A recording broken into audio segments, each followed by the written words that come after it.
Good evening, friends. Let me give you a quick update on what's happening in India now. Some of the news that will surely interest you. Interestingly, Diwali did bring some sparks on social media with a tirade against Virat Kohli and Anushka from netizens to avoid firecrackers on Diwali. Twitter was abuzz with hashtags against the cricketer as well as Anushka Sharma for asking people to refrain from bursting firecrackers. The couple received flack for urging people not to burst firecrackers, which offended sentiments of most Hindus who fervently celebrated the festival. The Indian cricketer captain's Kohli's message was, please remember, do not burst crackers and celebrate a safe Diwali.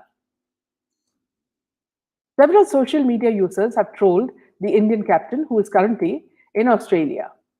Videos of people bursting crackers and tagging Virat Kohli emerged quickly on the internet, criticizing them for telling them how to celebrate their festival. Some even chimed to take away the captaincy from Virat Kohli over his stands and give it to fellow player Rohit Sharma instead.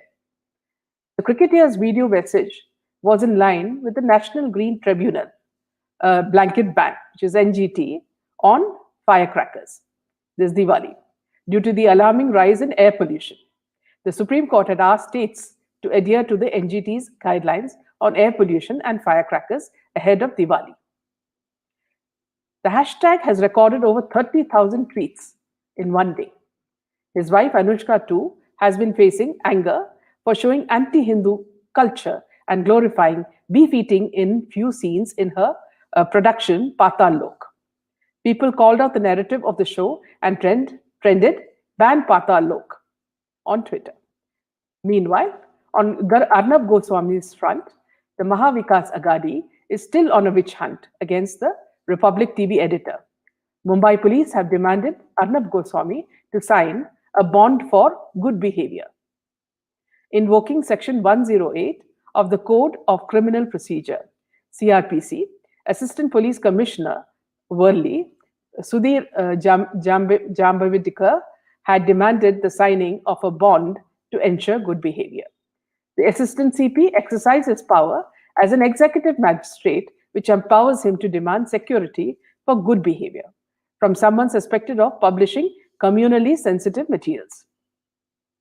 As per reports, Arnab Goswami has been directed to show cause as to why he should not pay the bond value of 10 lakh rupees for a one-year period with a guarantor who is well known in society and capable of controlling Arnab's behavior. Another good piece of news is, after Karnataka and Haryana, the CM of MP has introduced a law to counter love jihad. Now, there will be a 5 years of rigorous imprisonment for the culprit. It's a cognizable and non-bailable offense, and forceful marriages will be null and void, and love jihad has finally been recognized as a crime. Meanwhile, everybody was quite amused with what the ex-US President Barack Obama had to say. He stirred the hornet's nest ever since excerpts from his new book criticizing Congress Kion, Rahul Gandhi, have surfaced online.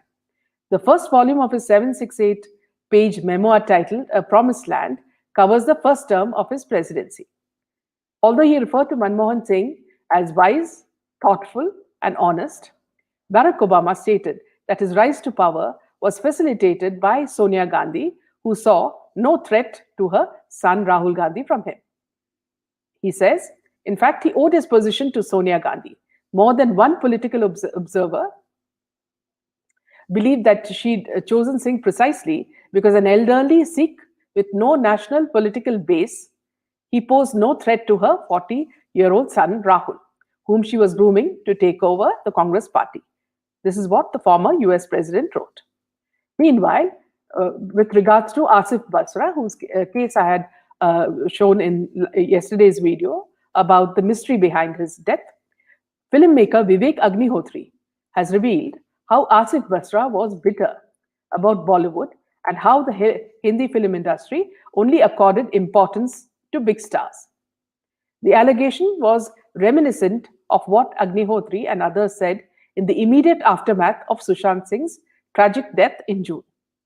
Basra, who acted in Tashkent files directed by Agnihotri, died by committing suicide on Thursday. This is what the police have quoted. We do not know whether it's a suicide or a homicide. His body was found in a private complex in Dharmshala, Himachal Pradesh.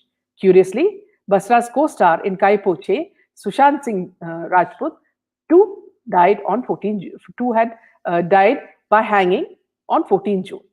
Here also, we don't know whether it's a suicide or a homicide. But now all the proof is pointing out towards a homicide.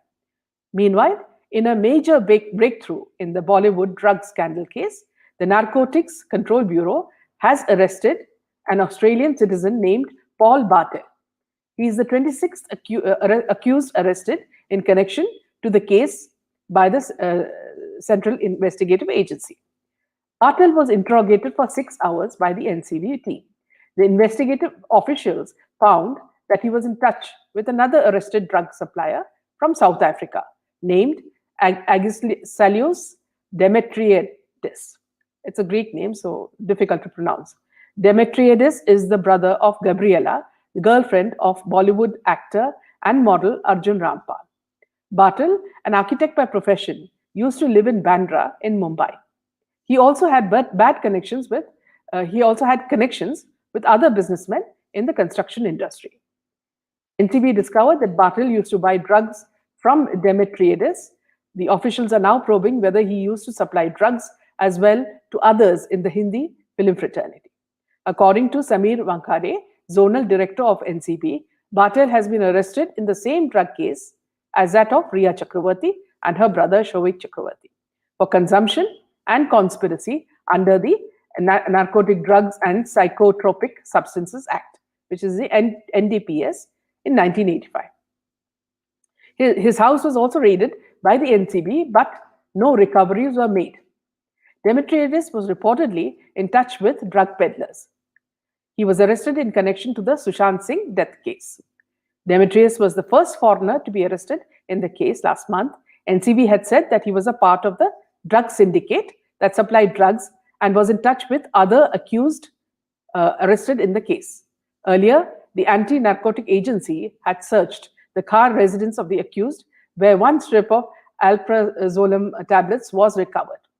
After that, a room in a resort in Lonavala, where 30-year-old Agistelios Demetriadis was staying with his fiancée, was also searched by NCB officials. About 0.8 grams of small, rounded, shaped black color, sticky substance purported to be charas was recovered. Following the recoveries, he was summoned by NCB for questioning, where he confessed that he consumed cannabis leaves sometimes. He revealed that a rickshaw driver had supplied him the drugs. All this seems to be connected with the Sushant case. Meanwhile, as you were all aware, Arjun Rampal's residence was also searched by NCB and material confiscated like electronic gadgets, including laptops, mobile phones, pen drives, and tablets. Thank you, friends. We'll come out with another video tomorrow. Thank you.